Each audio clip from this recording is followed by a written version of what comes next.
꽃 한 송이 바칠 용기 없는 윤석열. 이태원 추모 불참. 김성진 기자. 국가 차원의 추모제를 주최하지 못한다면 우리가 준비한 시민추모대회 자리에 와서 유가족들을 위로하고 희생자들 영전에 국화꽃 한 송이 올려달라. 지난 18일 용산 대통령실 앞에서 12구 이태원 참사 유가족들이 윤석열 대통령에게 참사 1주기 시민추모대회 초청장을 전달하며 한 말이다. 그러나 윤 대통령에게는 꽃 한 송이 올릴 용기조차 없는 것으로 보인다. 윤 대통령이 오는 29일 12구 이태원 참사 1주기 시민추모대회에 참석하지 않기로 방침을 정했다. 유가족의 정중한 초청에도 대통령이 추모대회 참석을 거부한 것은 추모대회가 정치 집회라는 이유에서였다. 26일 연합뉴스에 따르면 대통령실 관계자는 대통령의 추모대회 불참을 밝히며 그 배경에 대해 유가족들이 마련한 추모 행사로 생각했는데 야당이 개최하는 정치 집회 성격이 짙다고 말했다.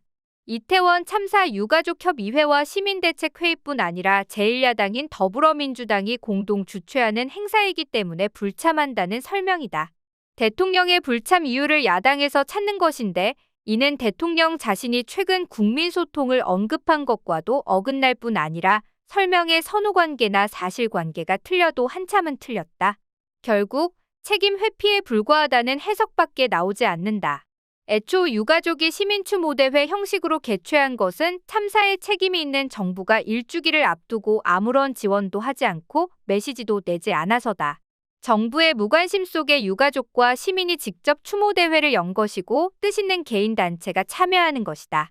이정민 유가족협의회 운영위원장은 지난 18일 대통령실에 초청장을 전달하면서 정부는 안전과 생명의 의미를 부여하며 1주기 추모제를 정부 차원에서 열어줘야 했음에도 불구하고 아무런 메시지도 없는 무심함에 서글픈 마음을 감출 수 없다고 말하기도 했다.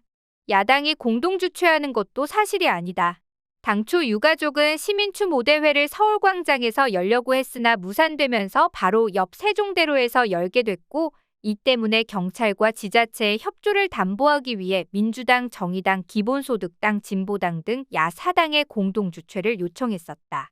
그러나 서울광장 사용 신청이 수리되면서 유가족협의회와 시민대책회의는 1주기 추모대회를 야4당 공동 주최가 아닌 유가협과 시민대책회의가 직접 공동 주최하겠다고 양해를 구했고 각 정당도 유가족의 결정을 존중한다 뜻을 전했다.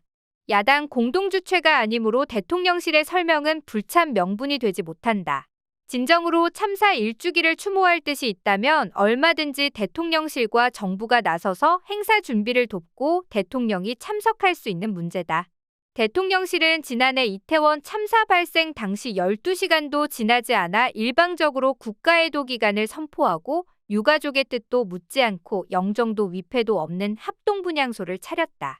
유가족이 아닌 언론에 먼저 유가족 지원 절차를 설명하고 이를 통보하는 시기였다. 정부가 참사 초기에 거의 일방적으로 대응했던 전례를 고려해보면 애초에 1주기 추모 의지는 없었던 것으로 보인다. 이를 언론 보도를 통해 야당 탓을 하며 거부 통보하는 것은 초청장을 정중하게 전달한 유가족에 대한 예의도 아니다. 게다가 이번 추모대회의 본질은 진정한 추모를 통해 참사를 기억하는 것이다. 지난 1년간 진상규명도 하지 못한 정부가 반성은커녕 순수한 추모대회를 정치집회라고 제멋대로 규정하며 프레임을 거는 것은 국민에 대한 기만이자 유가족에 대한 모욕이다. 오히려 유가족과 시민사회는 참사 1주기 집중선포기간을 선포하면서 추모와 진상규명에 여야가 없음을 명백하게 밝혔다. 또한 진실을 함께 찾아가는 것이 진정한 애도라며 대통령실과 정부 여당이 추모에 동참해줄 것을 거듭 호소했다. 아직도 유가족들은 이태원 좁은 골목에서 사랑하는 가족이 언제, 어디에서, 어떻게 생을 마감했는지도 모르고 있다. 지난 23일 민주사회를 위한 변호사 모임 및 진상규명과제 보고회에서 밝힌 진상규명 과제만 30개이고 세부 과제로 넓히면 173개에 이른다. 유가족이 지난 1년간 수차례 요청해도 아무런 응답 없는 대통령을 추모대회에 초청하는 이유는 명백하다. 그날의 진실을 찾아가는 일에 동참해달라는 것이다. 그 시작이 이태원 참사 진상규명 특별법 제정이고 여기에 대통령도 뜻을 같이 해달라는 것이다. 대통령의 추모대회 불참 결정이 알려지면서 국회에서 특별법이 통과돼도 대통령이 거부권 행사를 하거나 시행령을 통해 형해화하는 것 아니냐는 우려가 벌써부터 제기된다. 그렇지만 유가족은 대통령을 또다시 정중하게 초청했다. 그만큼 유가족의 바람은 절박하다. 유가족협의회와 시민대책회의는 이날 입장문을 내고 유가족에게 진보와 보수, 여당과 야당은 그 어떤 구분의 기준도 아니라며 진정으로 함께 슬퍼하고 참사의 진실과 희생자들의 명예회복을 찾아가는 길에 동행하겠다는 사람이라면 누구든 함께 손잡고 걸어갈 준비가 되어 있다고 거듭 밝혔다. 이어 대통령실의 거부에도 다시 한번 윤석열 대통령을 10월 29일 일요일 오후 5시 서울광장에서 개최되는 12구 이태원 참사 1주기 시민추모대회에 정중하게 초청한다면서 유가족들 옆자리를 비워두겠다고 전했다. 그러면서 12구 이태원 참사 1주기 시민추모대회는 정치의 공간이 아니라며 이 자리에 초청된 여야 정치인들께도 순수하게 희생자들을 애도하고 유가족들과 생존 피해자들, 그리고 이 참담한 참사의 충격을 아직도 고스란히 안고 살아가는 국민들을 위로하는 일에만 집중해 주실 것을 부탁드린다고 당부했다.